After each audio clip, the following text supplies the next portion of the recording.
The game of football has spread everywhere and has become crucial to millions of people from all over the world. The beautiful game has evolved greatly from its beginnings over 150 years ago, and over that time there have been many memorable moments since then.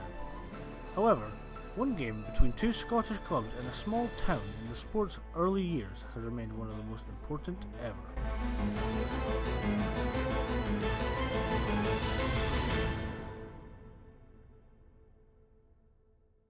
On September 12, 1885, Arbroath Football Club played Bonaccord of Aberdeen in the first round of the Scottish Cup.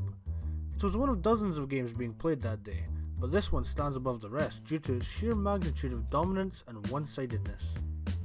At this point in football's history, it was a far more primitive game than the version we have today. Team formations were ridiculously offense-heavy, and little emphasis was placed on defense. If you compare a modern 4-4-2 formation to Arbroath's 2-2-6 on the day, you can see just how simple the tactics of the game were at this time. Other major differences included goalies being allowed to pick up the ball anywhere in their own half, and there was no such thing as penalties. As for competitions, there were no leagues in Scotland established at this point, and the Scottish Cup, as well as regional cups, were the only way teams could compete. The lack of leagues placing teams against opponents of equal strengths would mean that smaller teams regularly had to take on far better teams, leading to many blowouts. Due to how lopsided the game was back then, scorelines read like Sunday league results. See, back then, anybody could enter the cup and have a crack at it. You'll find teams that are strong to this day, playing against a bunch of mates who decided to make a team that week. I mean, when you look at these results, it's something else. I mean, you've got your fair share of normal looking results, including Clyde beating Glasgow Rangers 1-0. Actually, that probably isn't something you'd see nowadays. There's also a few recognisable names here, like Falkirk and Albion Rovers getting good wins. Other current teams like Hibernian and Partick Thistle are just crushing random sides.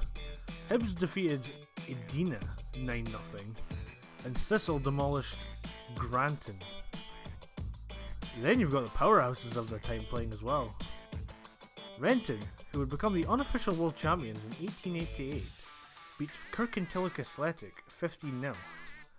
And Queen's Park, at the time among the biggest clubs in the world, beating the mighty St. Peter's 16-0. I tell you though, I would have liked to have been at the game between Alpha and Cambuslang Hibernian, two teams that mean absolutely nothing to us today.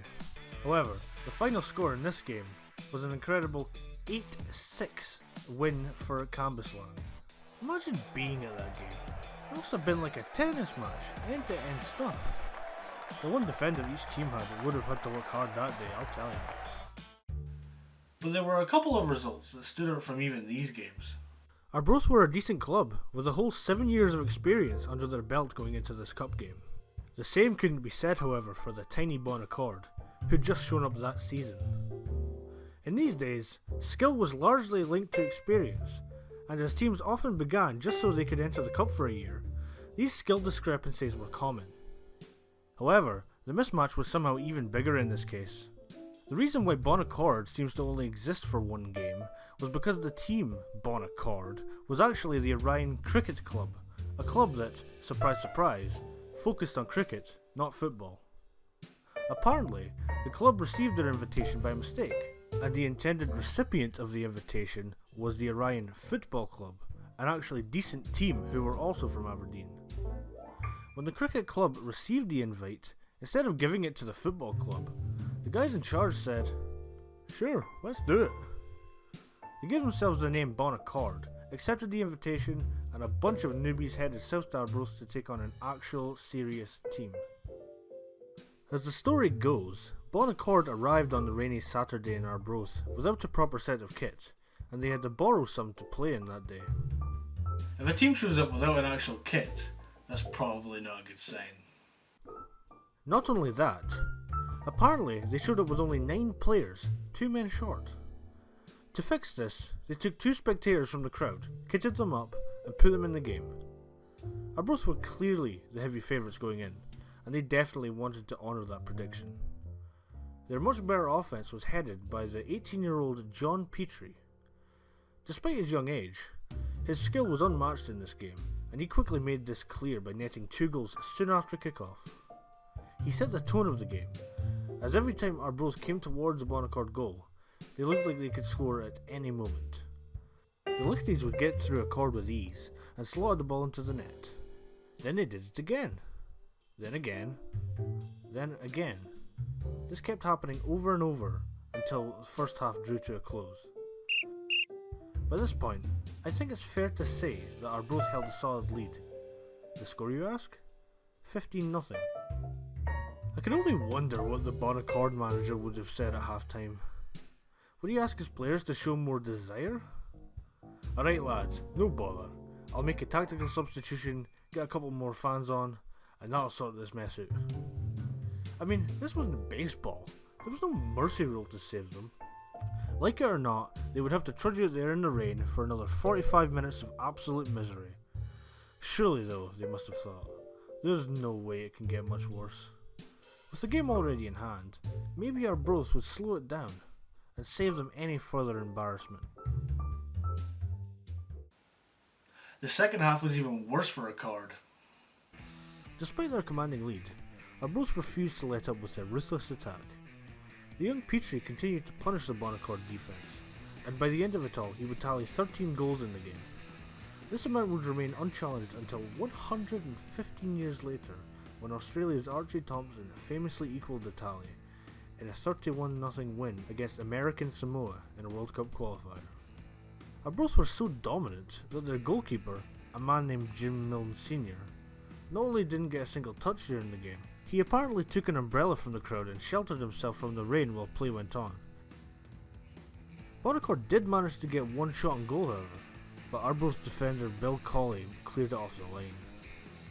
Andrew Lorney, meanwhile, the unfortunate 22-year-old keeper for Accord, never got a break. Usually a defender, he had to play in goal due to Accord's first choice being injured. By the time the game mercifully ended, Arbroath had reached the improbable tally of 36 goals to 0. The local newspaper would later call the game a farce. The amazing thing, however, is that the score easily could have been higher. It was reported in the Scottish Athletic Journal that the leather was landed between the posts 41 times, but 5 of the times were disallowed. Years after the famous game, however, referee David Stormont admitted there had actually been 7 goals that had been disallowed due to being called offside. He noted that whether or not they were actually offside was debatable, stating that, "For a while they may have looked doubtful from an offside point of view. So quickly did the Maroons carry the ball from midfield, and so close and rapid was their passing, that it was very doubtful whether they could be offside." This means that the record could have been as much as 43-0, but sympathetic calls kept it from being so. Regardless, this game would surely go down unmatched as the most dominant scoreline in football history, right? Well, remember when I said there were a couple of results that stood out? On the very same day, just 18 miles south of Arbroath in my hometown of Dundee, another Scottish Cup game was being played between Dundee Harp and Aberdeen Rovers. The Harp would dominate their opposition in a similarly scary fashion to the Red Lichties. The final score in this game? 35-0. Man, it was not a good day to be a football fan from Aberdeen. The really crazy thing about this game was that the final result was debated. After the full-time whistle was blown, the referee had a different final count to Dundee's club secretary. The secretary had counted 35, while the ref had 37 chalked down. Knowing the fast-paced nature of his job, the ref accepted that he may have miscounted due to the sheer amount of goals, and the score was finalised as 35-0. They could have had the record for themselves, but this act of honesty cost the Harp a place in the history books.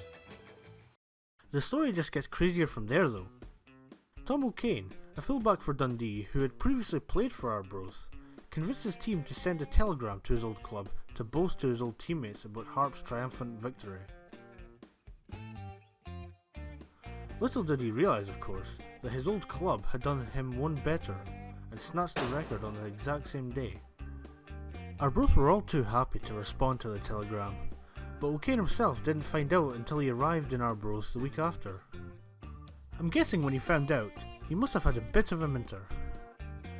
Arbroath would use this momentum to propel themselves towards a strong campaign throughout the rest of the cup.